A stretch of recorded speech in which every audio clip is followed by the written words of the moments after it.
Hello everyone, glad to be back. Today is 28th of July, now it's 9:30 in the morning Moscow time.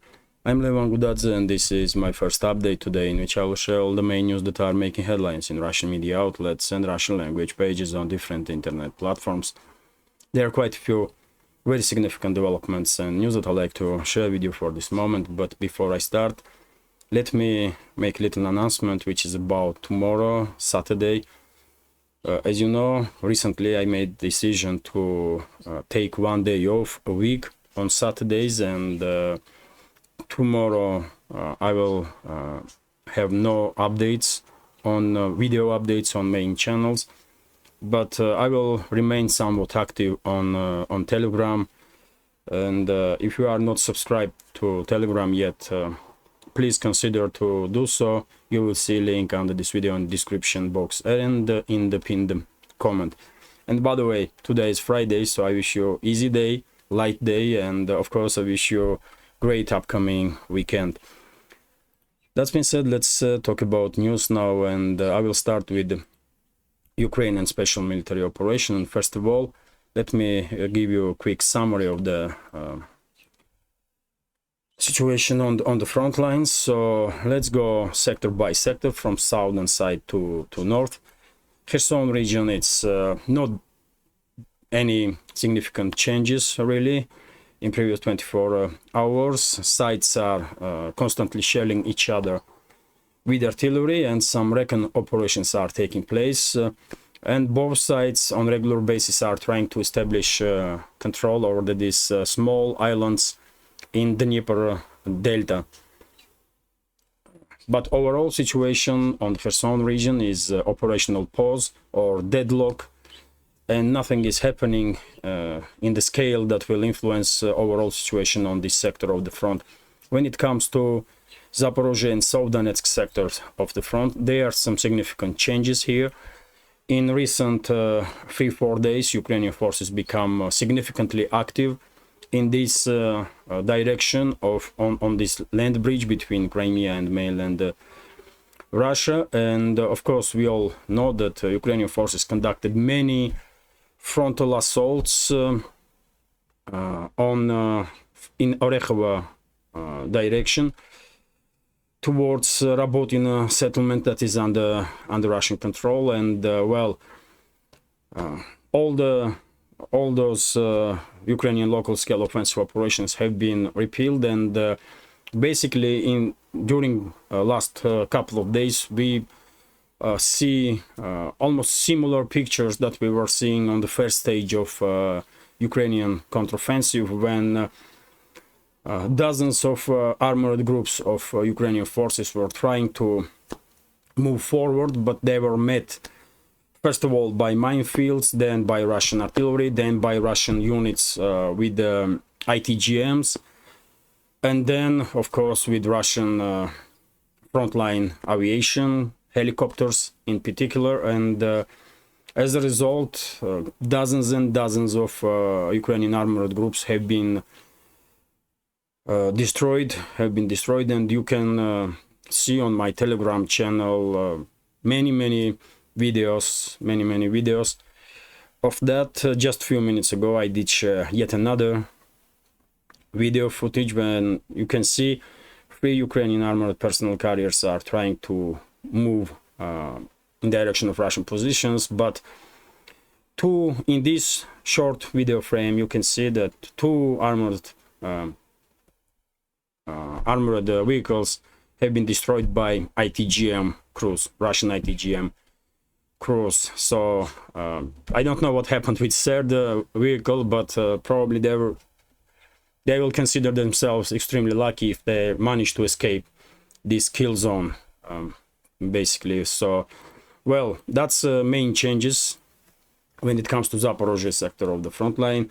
Ukrainian forces are trying, despite heavy losses, they are trying to enter Rabotina, or at least encircle this settlement here. And well, even though they are managing to establish some control over the fields right next to Rabotina, they were unable to enter this settlement. And well, to be honest, I don't think they will be able to do so.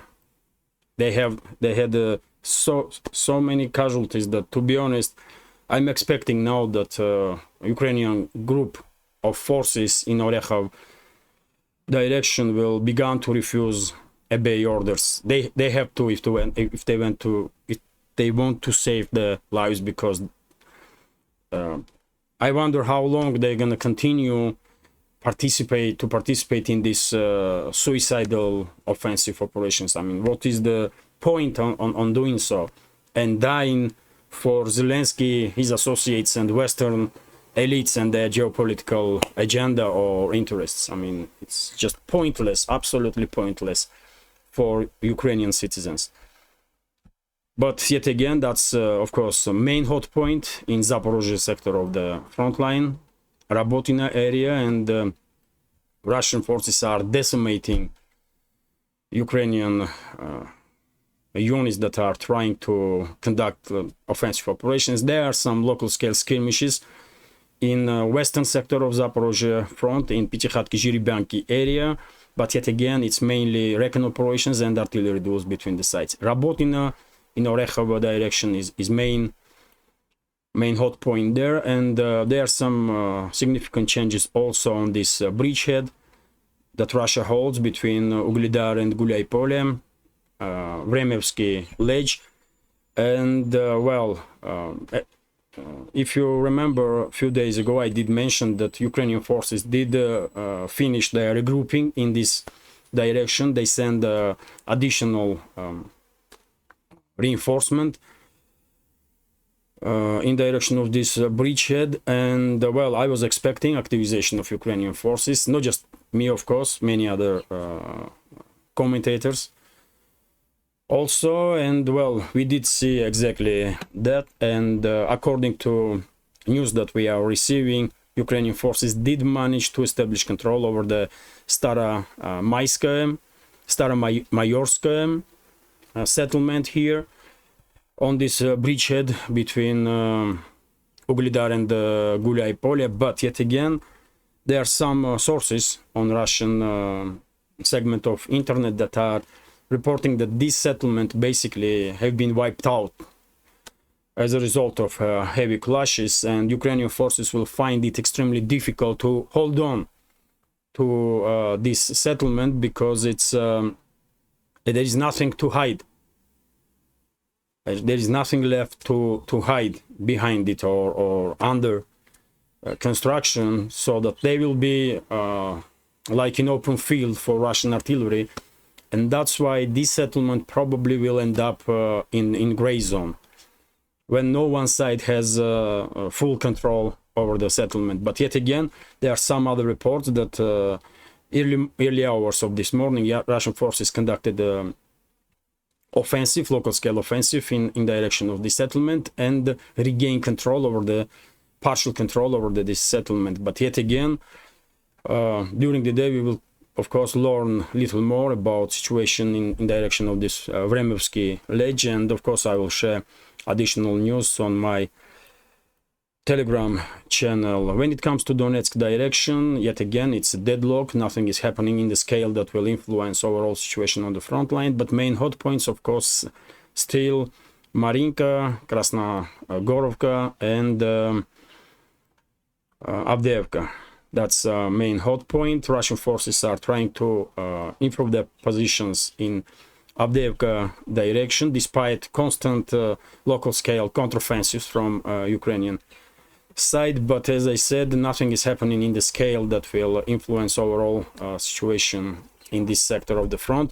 When it comes to Bakhmut direction or Artyomovsk direction, as we all know, on the southern flank of Bakhmut, especially in direction of settlement Klishevka and Andreevka, Ukrainian forces did manage to move forward as a result of many dozens of waves of local scale counteroffensives. And even though many of us expecting that Russian forces will withdraw from Klishevka if this settlement is undefendable, and our expectation was based on Russian strategy during this conflict. I'm talking about maneuverable warfare, maneuverable defense.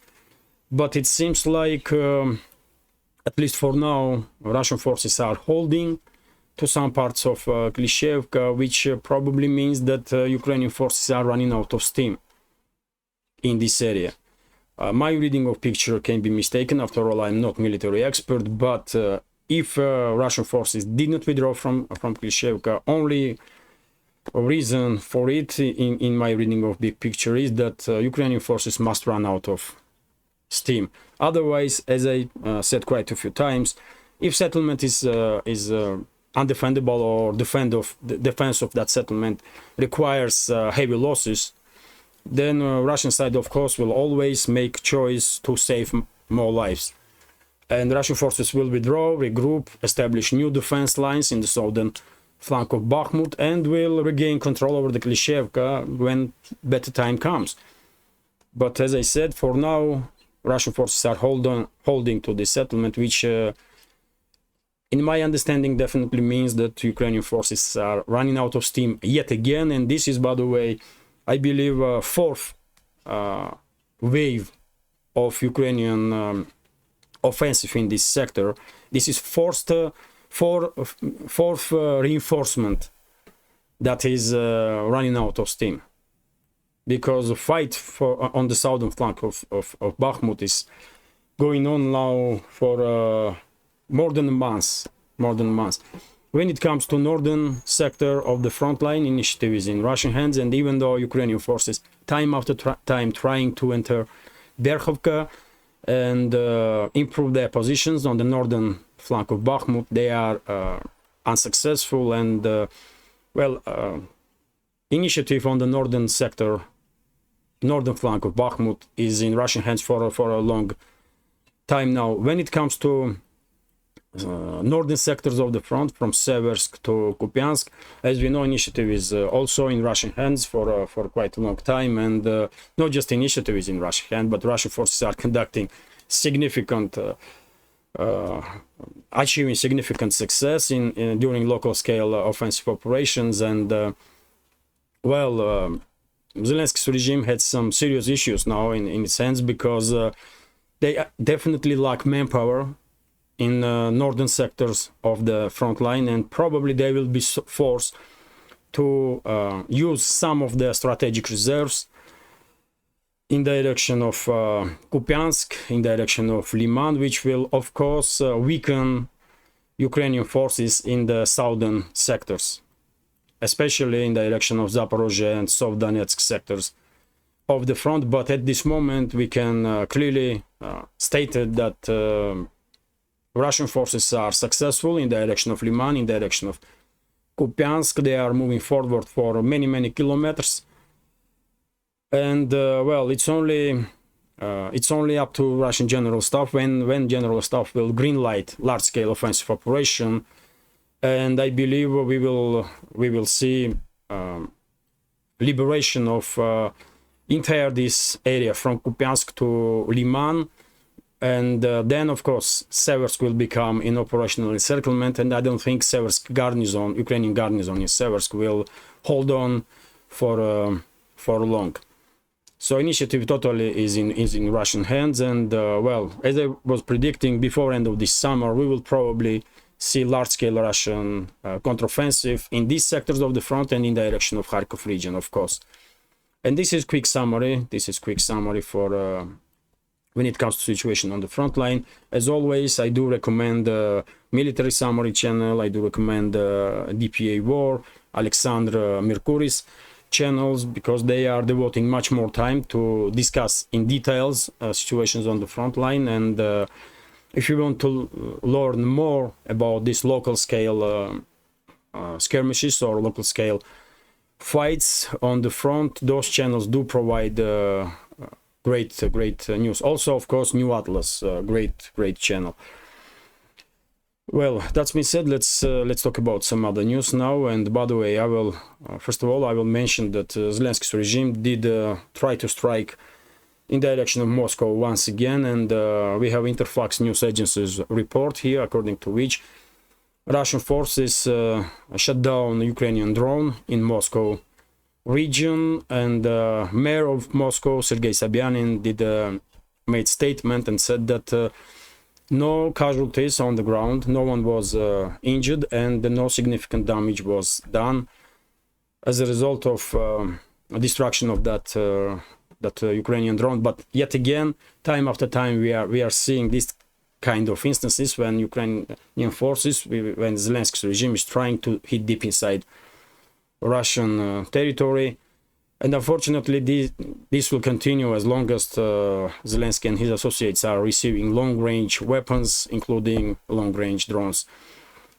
Let me continue now. And yesterday, as you know, yesterday, this summit, Russia-Africa, has begun its work, and of course Putin did made his speech during the opening ceremony on this summit.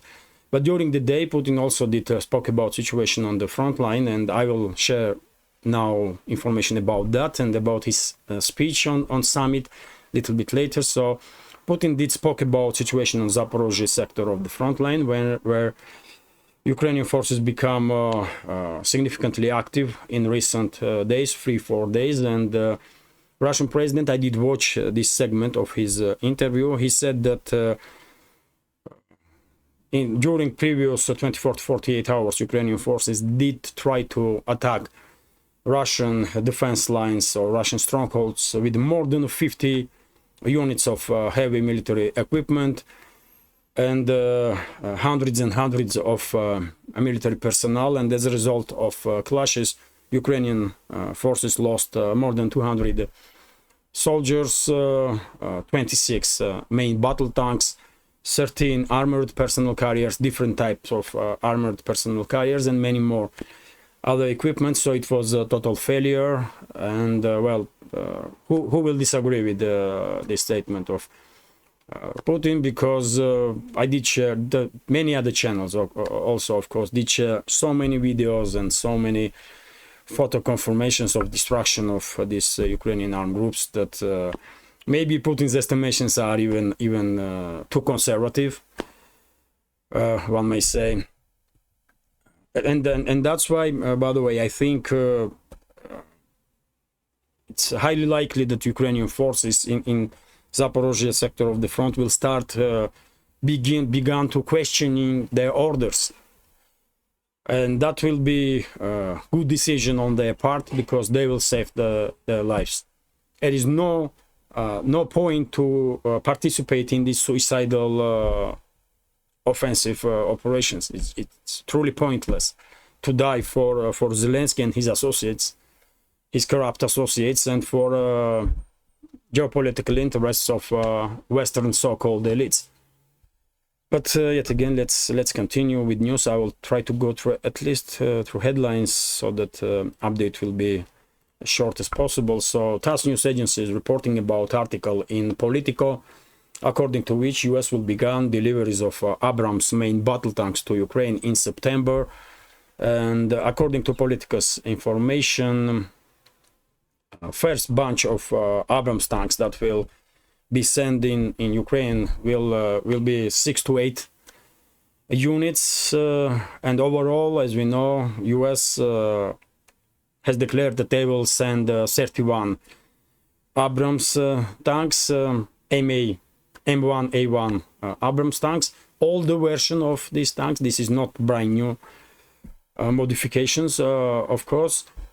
But yet again, main problem with Abrams is that it's too heavy, and they are planning to send these tanks in September when rain season is beginning. So, well, we did not see yet British Challenger 2 tanks on the battlefields, and one of the reasons for that may be that those tanks are too heavy, just too heavy, and they may easily stuck on the battlefield, and of course London don't want to see similar pictures with the Challenger 2 tanks as we see with the Leopard 2s that are almost all of them destroyed already in Ukraine. I don't know how many Leopard 2s Zelensky's regime has left, but they truly lost at least few dozens of them this point. And well, I don't think Abrams tanks will gonna make any difference or gonna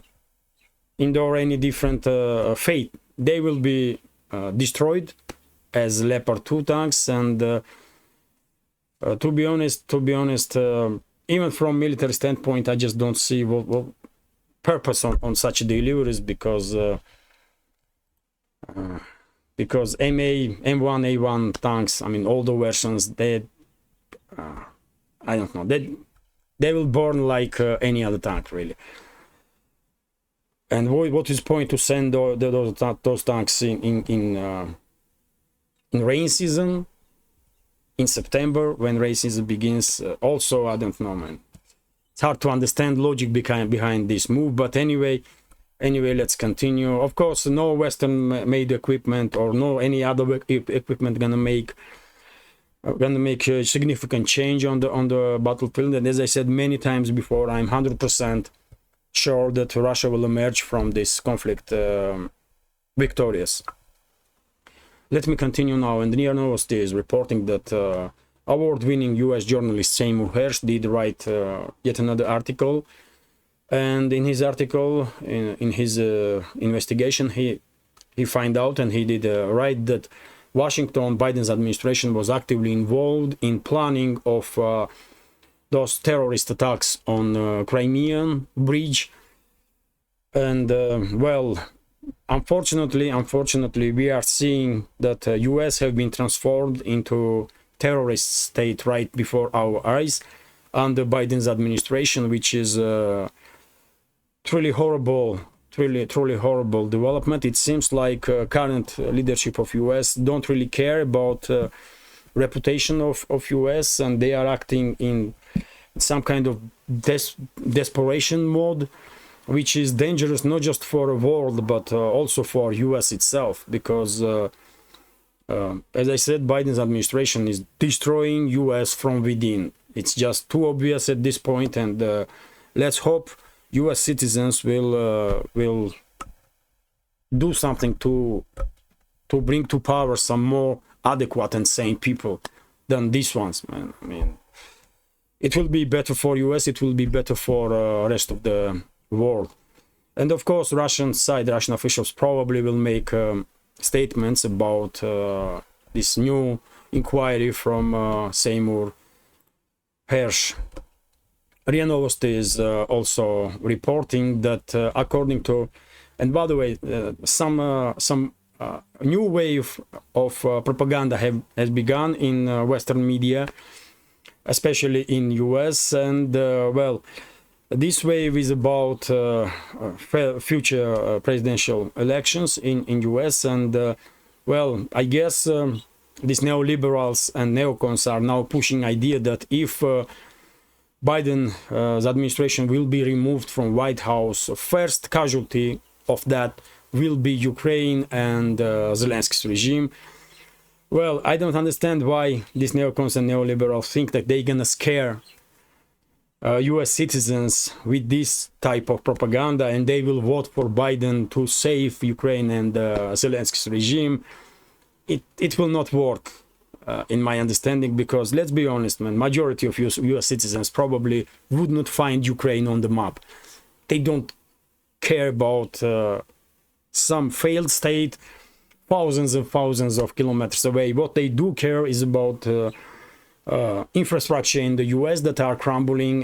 It's about inflation in US, about crisis in housing market, and many other issues that are much more important for US citizens than support of some corrupt regime in some failed state.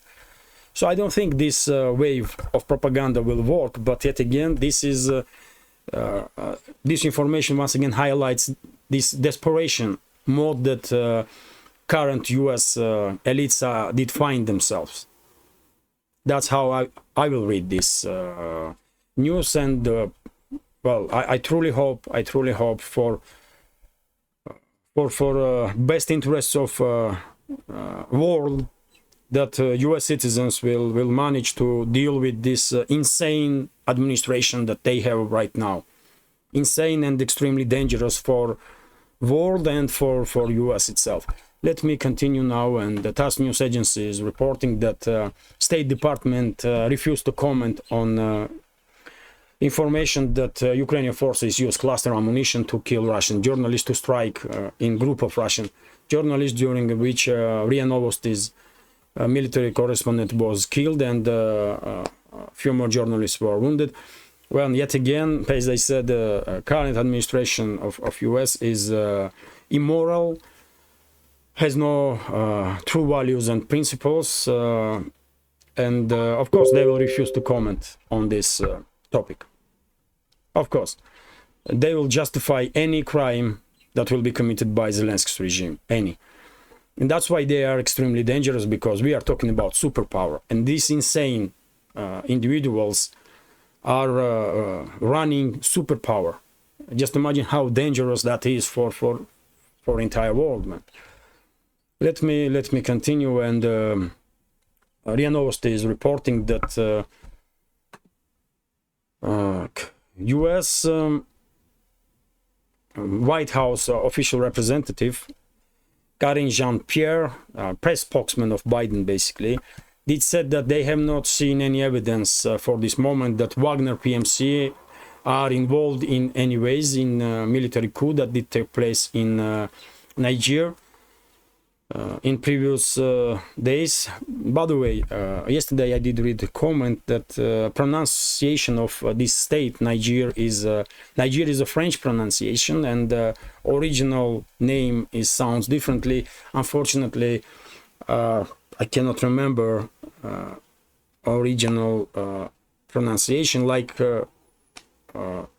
residents of this state are calling their country. Sorry for that, but internationally, Niger is the name that is used. So, well, I will try to be more precise in the future and write down these names. But anyway, White House is reporting that at least for now they have no evidence that PMC Wagner is involved in this military coup. And by the way, some articles in Russian media and in a Russian segment of internet are pointing out that this military coup is basically against French influence. And yesterday on my Telegram, I did share video footage from this state where people were celebrating on the streets this military coup. So I guess Niger's militaries have popular support, and they had Russian flags. These protesters had Russian flags, and I was kind of surprised. I was thinking, wow, that's interesting. So that's why maybe questions did rise in the West if PMC Wagner was involved in this military coup. But well, if White House don't have information about it, then probably there is no evidence of Wagner's involvement. Let me continue now. TASS news agency is reporting that Hungary did block yet another financial aid package to Zelensky's regime, this time for 20 billion euros.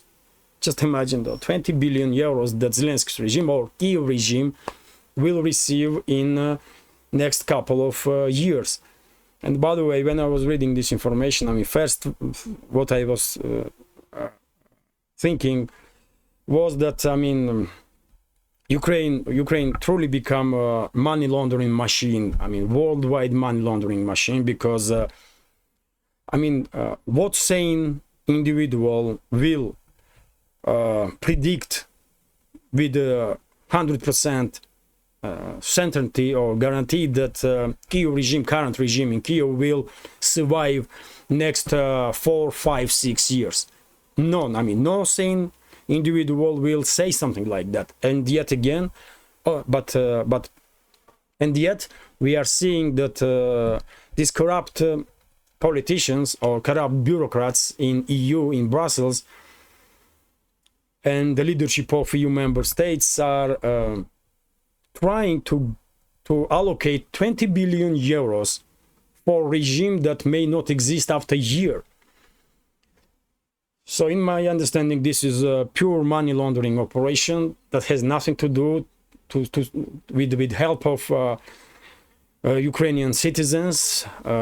It's a pure corruption scheme.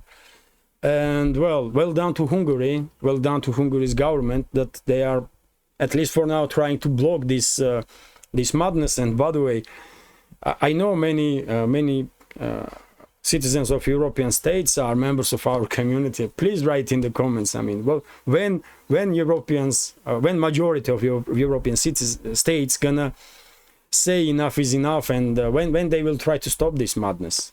Because after all, these billions and billions of euros are your money. It's you have paid taxes so that your life will be improved and the infrastructure will be improved and the economies will be in better shape in your states. You did not pay these taxes to enrich corrupt officials in Ukraine or in EU, in Brussels, isn't it?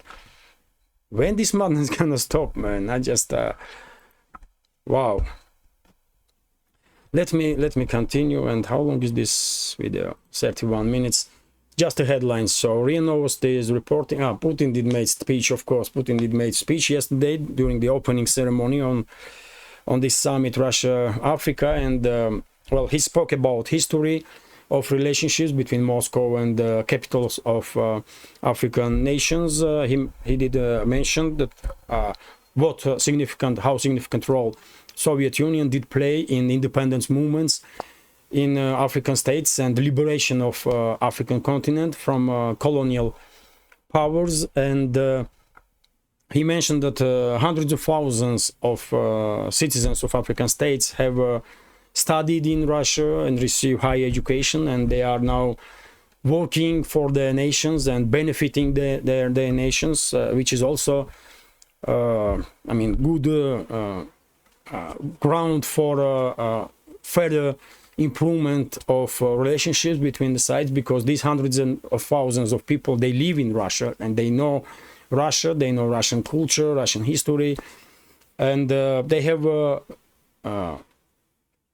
good positive attitude towards Russia, and many of them maybe already are in high-ranking positions, or maybe will be in high-ranking positions in the future. So it's a good solid ground for improvement of relationships between the sides. And of course, Russia is one of the most popular states, Russian universities in African states, and many students are coming in Russia to receive high education, which is absolutely great. And well, Putin did make statements, many different statements, and I did share those statements on my Telegram channel. You can read it in detail.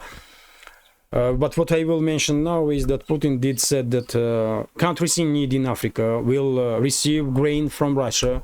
He confirmed basically what I was saying many times before, that countries in need in Africa will receive grain from Russia and fertilizers and other goods, and Russia will deliver this for free. Russia will deliver these goods for free, which is yet again basically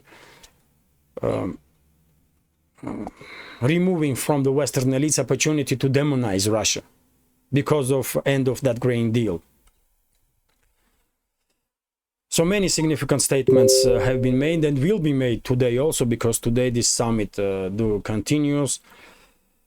And well, Putin also said that African Union should become a full member of G20. Russia supports this idea, and I know that India also supports. I believe BRICS nations will support this idea that African Union will become a full member of G20, and the interests of African states will be represented during G20 talks.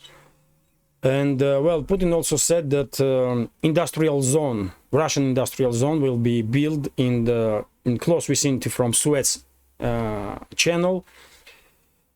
Suez Canal in Egypt, which is also quite interesting development that will significantly improve and significantly ease trade between Russia and African nations, I believe.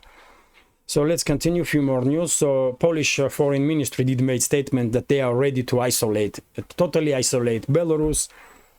Then, I mean, Warsaw and Baltic states are ready to totally isolate Belarus. Well, when I was reading this information, I was thinking to myself, do these people in Polish foreign ministry or Polish internal ministry have any idea about geography?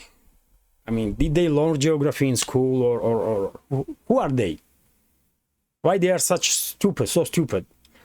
How you gonna isolate Belarus? I mean, just look at the map, for God's sake. What is wrong with you? But yet again, I mean, this type of truly uneducated, stupid individuals are making decisions on behalf of many NATO member states, and Poland is not just only one in this regards. But yet again, man, it only takes just one look on the map and you will see that there is no way Poland or Baltic states or anybody or any other country will be able to isolate Belarus. Belarus is bordering with Russia. How you gonna... And Russia is bordering with dozens of countries, including US, by the way. Many US citizens probably don't know that Russia is bordering US.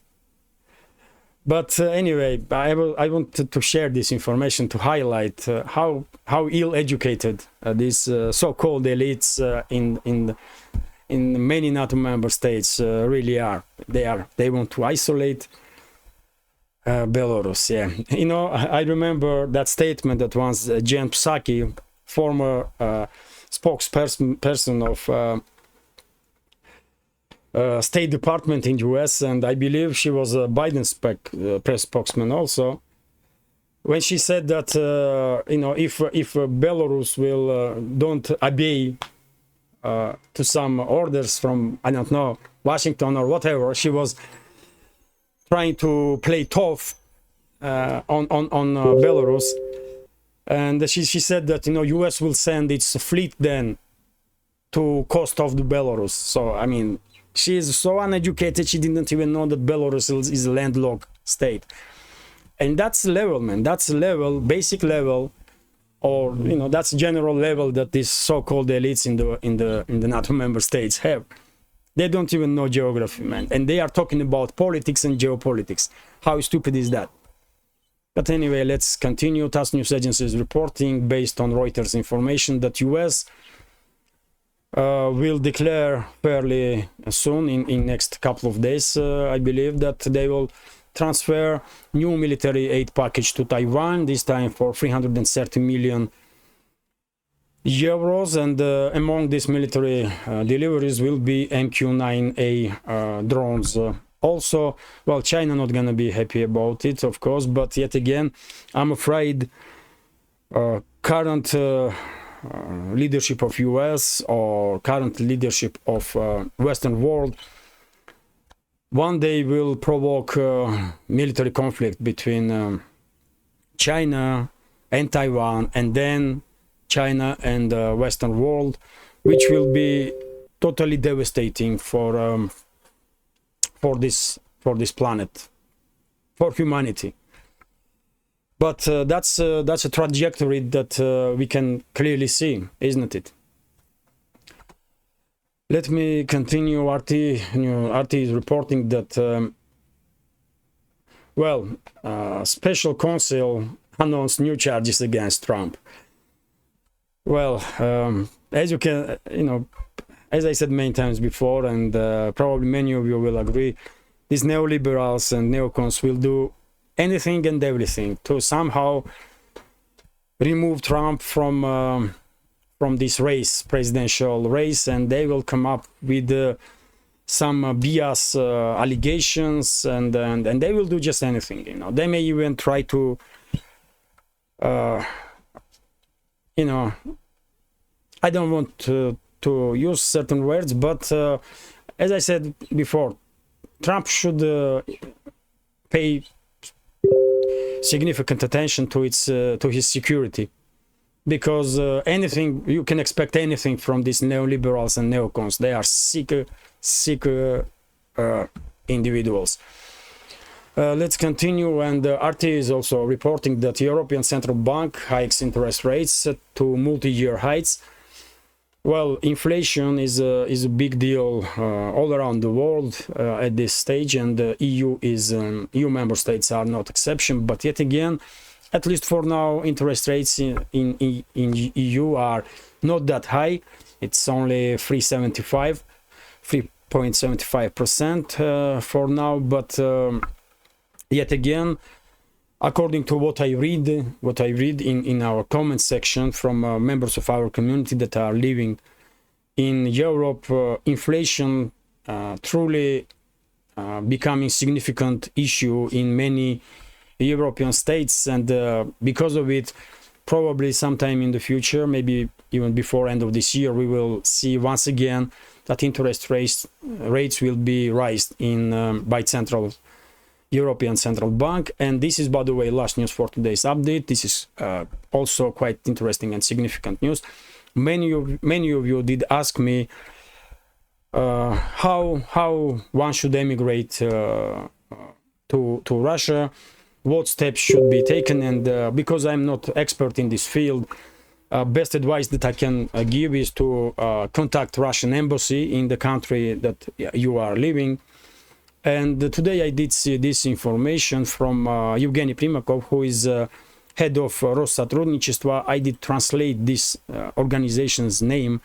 So Россотрудничество is a federal agency, the federal agency for the Commonwealth of Independent States, compatriots living abroad, and international humanitarian cooperation, and the federal agency that performs functions of providing public service. So this is Россотрудничество, is one of the agencies that anyone who thinks to emigrate to Russia from any country in this world, Western world or Eastern world, from any country, this organization will provide informational, at least informational support.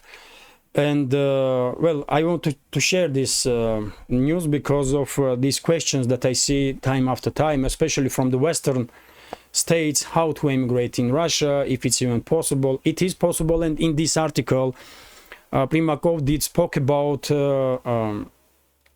so-called American village that is planned to build in Russia. There, as I said, Russia is becoming more and more popular state for immigration, especially for residents of Western states, because they think Russia is a place where traditions are secure and welcomed, traditions and basic human values and principles, and that's why Russia is, I mean, year after year becoming more and more popular. And Primakov did spoke about settlement right next to Serpukhov, which is not far from Moscow, I believe, where, for example, US citizens did choose to live compactly in that area. Former US citizens, they probably already received Russian citizenship, and they are work to create American village, and I believe